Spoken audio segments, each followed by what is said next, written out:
Ачтып тыныч жашап аткан Айдага тийишпей ойготкой мени. Кудай берейинчи, мен спокойно өзүмдүн мамлекетимде мен азыр барсам бычыт болайын деп атыр го. Конечно, Акмарал менин сөзүмдү сүйлөйтүнүн билип турмун десең. Бауыржан мырзанын көзү дейт. Билбейт экенмин азыр эфир көрүп элем. Биржан менен сүйлөшүп атасың дейт. Нет. Когда мы с ним общались после? Тойдон көрүшүп калдык. Тойдон көрүшүп калып, ошол жактан учурашып, сөзкөнүбүз бар. А так нет, мы с ним не общаемся. Красавчик бала. Красавчик па. Интересно. Кажымай. Ертең не болуп жүрөсүң эфирде? Кыргызстандан, бекетке Кыргызстандан үмүткер келейин деп атырмы деген интрижкалар кетпесин. Кой тыныч жата берейинчи мемлекетимде. Барсам бычыт болот деп койгом мен просто.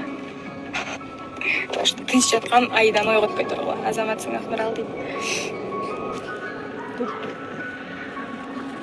Единственный Акмаралды тааныйм мен, ол катышууларданчы. Енді жаңа катышуулардан. Единственный Акмаралды тааныйм.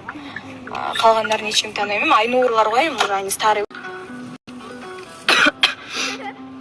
Туалетке бар дейт. Ой, жок рахмат. Чоң рахмат. Айда Эдилди кармасаң парабыз. Не.